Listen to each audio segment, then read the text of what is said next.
Welcome to Simplified UPSC by PPP, where we listen, learn, and grow together. Detailed lecture notes in English and Hindi, plus practice questions for prelims and mains, only on our Telegram channel. Link in description. Like and subscribe for more. Simplified UPSC by PPP में आपका स्वागत है। सबसे पहले हम अपने सभी मौजूदा सदस्यों को दिल से धन्यवाद देना चाहते हैं। आपका समर्थन ही हमें इस तरह का काम करते रहने की ऊर्जा देता है। जी बिल्कुल। आज हम एनसीईआरटी के एक ऐसे चैप्टर में उतर रहे हैं जो देखने में तो शायद थोड़ा सूखा लगे, पर यूपीएससी के लिए सोने की खान है। हाँ, एनाटॉमी ऑफ फ्लावरिंग प्लांट्स, यानी पुष्पी पादपों का शरीर। बिल्कुल।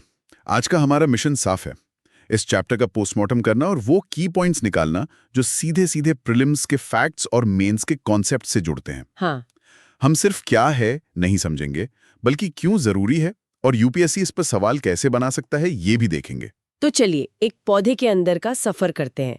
हम उसकी सबसे छोटी ईंट यानी कोशिका से शुरू करके ये समझेंगे कि कैसे ये जुड़कर ऊतक बनाती हैं, और फिर ये ऊतक मिलकर एक पूरी कह सकते हैं इमारत यानी जड़, तना और पत्तियां कैसे खड़ी करते हैं। ये एक पौधे की सर्वाइवल स्टोरी है। तो सबसे पहले ऊतक यानी टिश्यू है क्या? एनसीईआरटी इसे बहुत सीधी सीधी भाषा में समझाता है। ये बस कोशिकाओं का एक ग्रुप है जिनका जन्म एक ही जगह से हुआ हो और जो मिलकर एक ही टीम की तरह काम करते हैं। एक ही टीम की तरह? जी। और पौधों में मोटे तौर पर दो तरह की टीमें हैं। पहली है विभज्योतकी ऊतक यानी मेरिस्टेमेटिक टिश्यू। मेरिस्टेमेटिक, ये नाम सुनते ही डिवीजन या विभाजन दिमाग में आता है। तो क्या ये पौधे की कंस्ट्रक्शन टीम है जो हमेशा नई कोशिकाएं बनाती रहती है? क्या बात है, बिल्कुल सही एनालॉजी है। ये वही कोशिकाएं हैं जिनमें लगातार विभाजन करने की क्षमता होती है। ये पौधे की ग्रोथ का इंजन है। अच्छा। और इनकी लोकेशन के हिसाब से ये तीन तरह के होते हैं।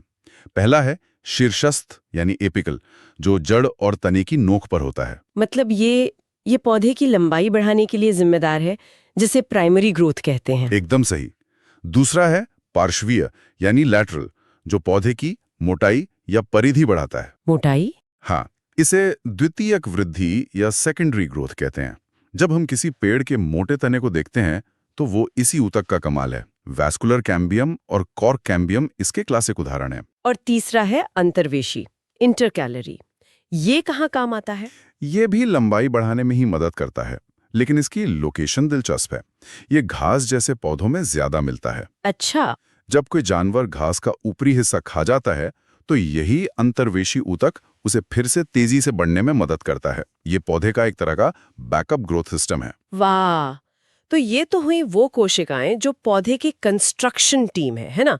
हमेशा बढ़ती रहती हैं और पौधे को बढ़ाती हैं। लेकिन हर कोशिका हमेशा बढ़ती तो नहीं रह सकती। कुछ कोशिकाएं एक खास काम पकड़कर रिटायर हो जाती होंगी। बिल्कुल। और इन्हीं रिटायर्ड या स्पेशलाइज्ड कोशिकाओं को हम स्थायी ऊतक मतलब परमानेंट टिश्यूज कहते हैं। इन्होंने विभाजन की क्षमता खो दी है और अब ये पौधे के लिए कोई खास काम करती हैं। और यहीं से पौधे को असली मजबूती मिलती होगी। जी, और काम करने की क्षमता भी, ये भी दो तरह के हैं, सरल और जटिल। चलिए पहले सरल वालों से निपटते हैं। सरल मतलब एक ही तरह की कोशिकाओं से बने होंगे। हाँ, इसमें तीन मुख्य खिलाड़ी हैं। पहला है पैरेन्काइमा। पैरेन्काइमा, ये पौधे का वर्किंग क्लास है, कह सकते हैं। Working class? हाँ, मतलब सबसे आम कोशिकाएं जो भोजन बनाने यानी प्रकाश संश्लेषण, उसे स्टोर करने जैसे लगभग सारे बड़े काम करती हैं, और ये जिंदा कोशिकाएं होती हैं। ठीक है।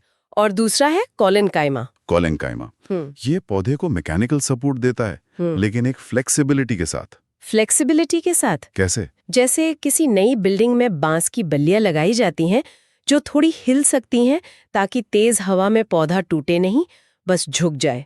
हाँ। ये बढ़ते हुए तनों और पत्तियों को सहारा देता है। अच्छा, तो ये फ्लेक्सिबल सपोर्ट है।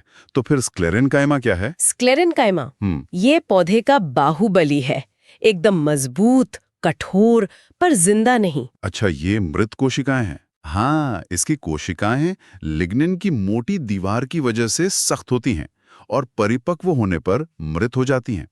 नारियल का खोल या अखरोट का छिलका जिसे तोड़ने में हमारे दांत जवाब दे जाते हैं, वो सब इसी की मेहरबानी है।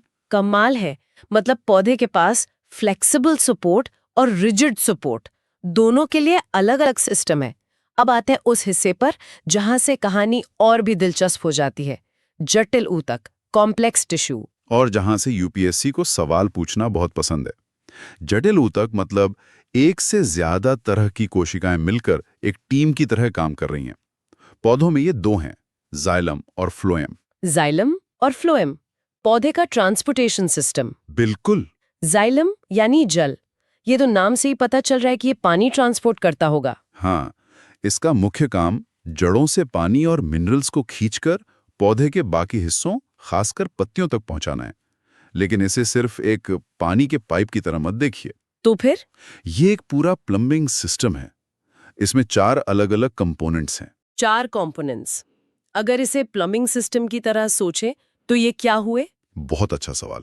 सोचिए, वाहिका यानी वेसल्स, बड़े-बड़े मेन पाइप हैं जिनसे पानी तेजी से ऊपर जाता है। ठीक है। ट्रैकीड यानी ट्रेकीड्स, छोटे सहायक पाइप हैं जो पानी को साइड में भी भेजते हैं। Okay. Xylem fibre in pipes को मजबूती देने वाले क्लैंप्स की तरह है। और जाइलम पैरेन्काइमा इस पूरे सिस्टम की देखरेख करने वाला स्टाफ है जो भोजन स्टोर करता है और मरम्मत का काम देखता है। वाह, इस एनालॉजी से तो ये चारों एकदम साफ हो गए। और यहीं पर एनसीईआरटी में एक बहुत ही महत्वपूर्ण फैक्ट छुपा है। साफ लिखा है कि जिम्नोस्पर्म में वाहिकाएं, वेसल्स नहीं होती हैं। बिल्कुल सही पकड़ा आपने। ये सीधे सीधे प्रीलिम्स का सवाल है, जहां स्टेटमेंट देकर पूछ लिया जाएगा कि कौन सा सही है या गलत। बिल्कुल, ये क्लासिक फैक्ट है। इसके अलावा जाइलम की व्यवस्था को लेके 2 शब्द बहुत जरूरी हैं, एंडार्क और एक्सार्क। एंडार्क और एक्सार्क? हाँ, तनों में पहला बनने वाला जाइलम, जिसे प्रोटोजाइलम कहते हैं, वो केंद्र की तरफ होता है। इस व्यवस्था को एंडार्क कहते हैं। और जड़ों में इसका ठीक उल्टा होता होगा। एकदम सही। वहां प्रोटोजाइलम बाहर यानी परिधि की ओर होता है। इसे एक्सार्क कहते हैं। ये टर्म्स वर्गीकरण के लिए बहुत जरूरी हैं। ये सिर्फ रटने के लिए नहीं है, बल्कि ये बताते हैं कि पौधे के अलग-अलग अंगों का विकास कैसे हुआ है। सही कहा। सही कहा। अब बात करते हैं फ्लोएम की। फ्लोएम, ये पौधे का फूड डिलीवरी सिस्टम है। Food delivery? जी, पत्तियों में जो खाना बनता है उसे पौधे के हर हिस्से तक, जड़ों तक भी यही पहुंचाता है। इसमें भी 4 तत्व हैं, चालनी नलिका, सहचर कोशिकाएं, फ्लोएम पैरेन्काइमा और फ्लोएम फाइबर। तो अब हमने पौधे की ईंटें यानी कोशिकाएं और दीवारें यानी ऊतक समझ ली हैं। अब देखते हैं कि इनसे पूरा कमरा यानी एक अंग कैसे बनता है। एनसीईआरटी में सूरजमुखी की जड़ का उदाहरण दिया है, जो एक द्विबीजपत्री पौधा है। डाइकॉट। हाँ, इससे पूरी संरचना स्पष्ट हो जाती है। हाँ, और यहीं पर द्विबीजपत्री और एक बीजपत्री पौधों का अंतर समझना बहुत जरूरी है। अगर हम एक द्विबीजपत्री जड़ को माइक्रोस्कोप के नीचे देखें तो सबसे भारी परत होती है बाह्य त्वचा यानी एपिब्लेमा, जिससे एक कोशिकीय मूल रोम, रूट हेयर्स निकलते हैं। यही पानी और मिनरल सोखते हैं। इसके अंदर होता है वल्कुट, कॉर्टेक्स, और उसकी सबसे भीतरी परत है अंतस्त्वचा, एंडोडर्मिस। इसमें एक बहुत ही खास चीज होती है, कैस्पेरियन पट्टियां। 1 मिनट, कैस्पेरियन पट्टियां, ये तो पौधे के अंदर एक तरह का क्वालिटी कंट्रोल या सिक्योरिटी गेट हुआ। बिल्कुल। ये सुबेरिन नाम के वाटरप्रूफ मटेरियल की बनी होती हैं और ये पानी के रास्ते को ब्लॉक कर देती हैं। मतलब ये पानी को मजबूर करती हैं कि वो कोशिका की झिल्ली को पार करके ही अंदर जाए। बिल्कुल, एक तरह से ये हर पानी के मॉलिक्यूल को चेक करता है कि उसे अंदर जाने देना है या नहीं। ये एक जबरदस्त मैकेनिज्म है जो सुनिश्चित करता है कि सिर्फ जरूरी चीजें ही पौधे के वैस्कुलर सिस्टम में प्रवेश करें। ये पौधे का चेक पॉइंट है। और इस चेक पॉइंट के अंदर होती है परिरंभ यानी पेरीसाइकिल की परत। यहीं से पार्श्व जड़ें निकलती हैं, लैटरल रूट्स। और द्विबीजपत्री जड़ों में द्वितीयक वृद्धि की शुरुआत भी यहीं से होती है। यूपीएससी के लिए ये एक और पोटेंशियल सवाल है। और फिर केंद्र में आते हैं संवहन बंडल, वैस्कुलर बंडल्स। यहाँ द्विबीजपत्री और एक बीजपत्री जड़ में एक बड़ा अंतर दिखता है। हाँ, इसे ऐसे याद रख सकते हैं, द्विबीजपत्री डाइकॉट जड़ें बहुत व्यवस्थित होती हैं। उनमें जाइलम फ्लोएम के 2 से 4 बंडल होते हैं। मुनज़्ज़म। हाँ, जैसे किसी मीटिंग में लोग करीने से बैठे हों। इसे डायार्च से टेट्रार्च कहते हैं। अच्छा। वहीं एक बीजपत्री मोनोकॉट जड़ें थोड़ी अस्त व्यस्त होती हैं। उनमें 6 से ज्यादा बंडल होते हैं, जैसे कोई भीड़ हो। इसे पॉलीआर्च कहते हैं। हाँ, ये छोटी सी विजुअल ट्रिक परीक्षा में बहुत काम आ सकती है। बिल्कुल। और इन्हीं द्विबीजपत्री पौधों में एक और कमाल की चीज होती है द्वितीयक वृद्धि, सेकेंडरी ग्रोथ, यानी पौधे का मोटा होना। और इसी से जुड़ी है वार्षिक वलय, एनुअल रिंग्स की अवधारणा। ये एक बहुत ही प्रैक्टिकल सवाल उठाता है कि एक पेड़ की उम्र कैसे पता की जाए। हाँ, इसका जवाब इन्हीं वार्षिक वलयों में छिपा है। वसंत के मौसम में जब पानी और धूप अच्छी होती है तो कैम्बियम ज्यादा सक्रिय होता है और चौड़ी चौड़ी वाहिकाओं वाली हल्की लकड़ी बनाता है। इसे वसंत दारू कहते हैं। Spring would. जी, और शरद ऋतु में जब हालात उतने अच्छे नहीं होते तो कैम्बियम कम सक्रिय होता है और संकरी गहरे रंग की लकड़ी बनाता है, जिसे शरद दारू कहते हैं। Autumn would. और ये एक हल्की और एक गहरी पट्टी मिलकर बनाती है एक वार्षिक वलय। तो बस इन वलयों को गिनकर पेड़ की उम्र का पता चल जाता है। ये कमाल की बात है।